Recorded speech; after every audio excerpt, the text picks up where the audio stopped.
यमाई सिट्रा ये दवाई 1 लीटर पानी में 2 का इस्तेमाल होता है, बट ये ज्यादातर धान की खेती में इस्तेमाल होता है। चावल की खेती, चावल तो बाद में बोला जाता, पहले धान बोला जाता, पैडी बोला जाता है। Yes. तो धान की खेती तो यहाँ पर होती है कि नहीं होती?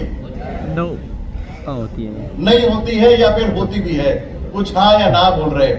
पर जब भी धान की खेती में आप जाओगे तो धान की खेती में ये देखोगे कि जब बाली बाहर निकलने का समय होता है, मतलब फ्लावरिंग स्टेज जब होती है, तो धान के पौधों को आप इधर उधर कर दीजिए तो नीचे से आप देखोगे धान के जड़ों तनों के ऊपर में तो कीड़े लगे रहते हैं। जो ऊपर आप कीड़े देख रहे हो ना, इस तरीके के ब्राउन भूरे कलर के कीड़े लगे हुए होते हैं। ये रस चूसने का काम करते हैं, जिसे ब्राउन प्लांट हॉपर बोला जाता है।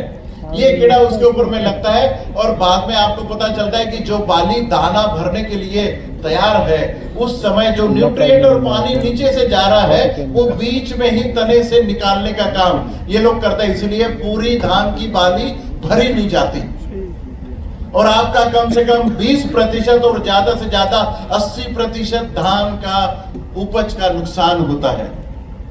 अगर आपके एरिया में धान नहीं हो रहा है, बट एक चीज की तो आपके एरिया में होती होगी, डाडम वालों किधर है?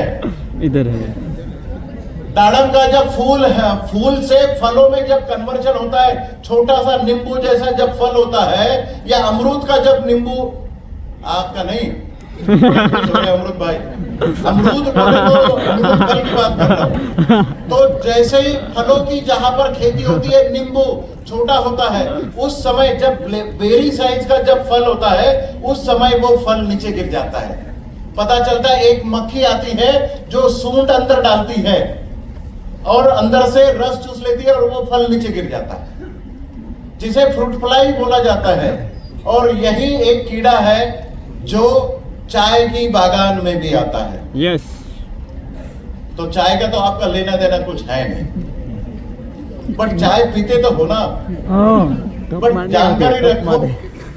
चाय में एक कीड़ा आता है जिसका नाम है हेलियोपेल्टिस, टी मॉस्किटो बग बोला जाता है इसे, हेलियोपेल्टिस। ये हेलियोपेल्टिस चाय का जो कीड़ा है वो दुनिया के किसी भी पॉइजन से कंट्रोल नहीं होता है, वो सिवाय सिट्रा के कंट्रोल नहीं होता है।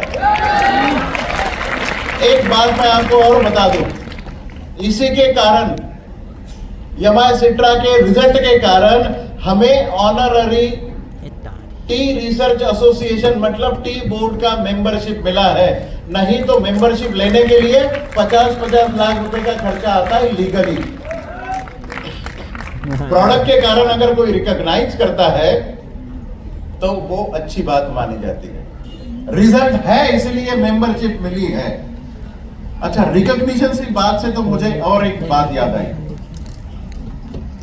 मुझे भी किसी ने रिकॉग्नाइज किया है अभी, मतलब मुझे भी, मतलब मेरी भी मुझे ऑनररी डॉक्टरेट मिली है संयुक्त राष्ट्र संघ, पता है आपको? यस। यूएनओ पता है? यस।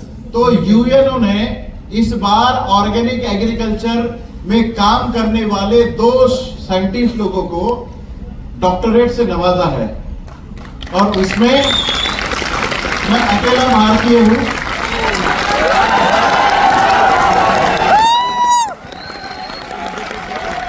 संयुक्त राष्ट्र संघ मतलब संयुक्त राष्ट्र संघ मतलब जितने भी दुनिया में देश है उसके मेंबर होते हैं, और यूएनओ ऐसी संस्था है जो सभी देशों के ऊपर में हावी होके काम करती है और सभी देशों के लिए काम करती है, उनकी अपलिफ्टमेंट के लिए काम करती है।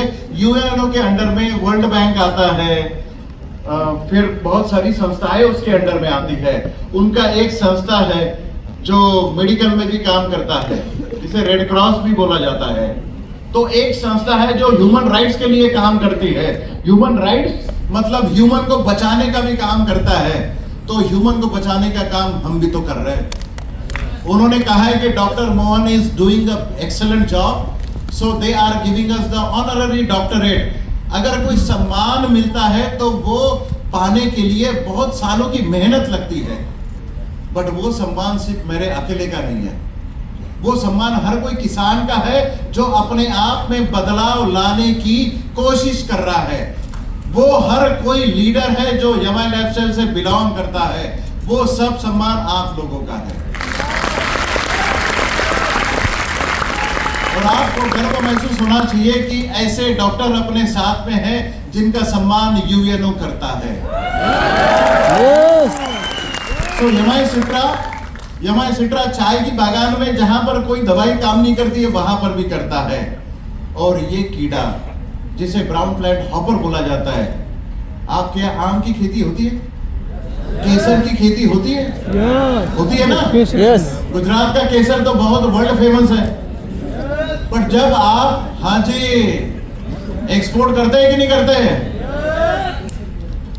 गुजरात का केसर जितना फेमस है उतना ही गुजरात में नुकसान होता है। जब आम के ऊपर में बूर लगता है, मतलब फ्लावरिंग होता है, जब फूल लगते हैं दिसंबर, जनवरी, फरवरी में, जब भी आपके पेड़ के ऊपर में फूल लगते हैं आम के, तो आप नीचे देखोगे कि फूल नीचे गिरे रहते हैं।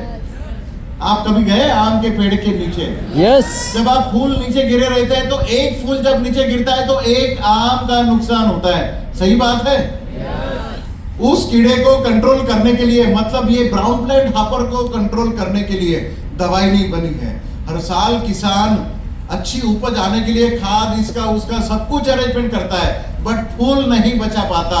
जब आपकी मैंगो के ऊपर में, आम के पौधे के ऊपर में फूल लगते हैं, अगर उस समय यमाई सिट्रा का अगर आप एक इस्तेमाल करते, एक स्प्रे का इस्तेमाल करते, तो लगभग 50 से 80% आप फूल बचा पाते, उसे नीचे गिरने से बचा पाते।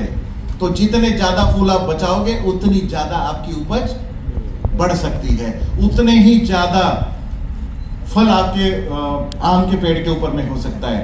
और एक प्रॉब्लम आया था सर, आपने बताया था कि यहाँ पर कोस्टल एरिया में साउथ इंडिया से लाके नारियल की खेती की जा रही है। कौन बताया था मुझे? सर आपने बताया था। किस एरिया में होता है? गिर सोमनाथ में,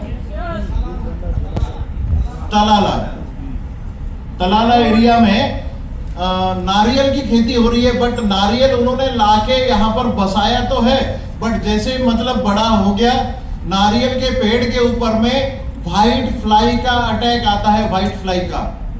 और व्हाइट फ्लाई जहां पर अटैक करती है वहां पर वो कीड़ा सामने चलता है, पीछे से ऊजिंग करता है, मतलब शुगर सिक्रेशन छोड़ता है, स्टिकी सिक्रेशन होता है, उसके पीछे से स्टिकी सिक्रेशन निकलता है, वो कीड़ा सामने चलता है। और जो स्टिकी सिक्रेशन निकलता है उसके ऊपर में काली पाउडर बढ़ना चालू हो जाता है। और काली पाउडर बढ़ना मतलब पूरा पेड़ काला हो जाता है, पत्ते उसके, पूरी डाल काली हो जाती है। और जो फल आपके नारियल के ऊपर में लगने वाले हैं उसके ऊपर भी वो भी काले हो जाते हैं और वो बड़े नहीं हो सकते। उसके लिए भी यमाई सिट्रा का एक छिड़काव आप करके देखते तो एक भी पत्ते को हम काला नहीं होने देते। वहां पर भी व्हाइट फ्लाई का, सफेद मक्खी के लिए आप यमाई सिट्रा का इस्तेमाल कर सकते हैं। एक स्प्रे या 2 स्प्रे 15 दिन के अंतराल में, अगर आप 1 लीटर पानी में 2 ml का अगर छिड़काव आप करते तो शायद आपको 100% रिजल्ट आता। एक पत्ते को भी काला नहीं होने देते और जो नारियल लग रहे वो भी आपके ग्रीन कलर के होते, काले नहीं होते। तो ये भी फायदा इस यमाई सिट्रा का है। 1 लीटर पानी में 2 ml का इसको आपको इस्तेमाल करना है।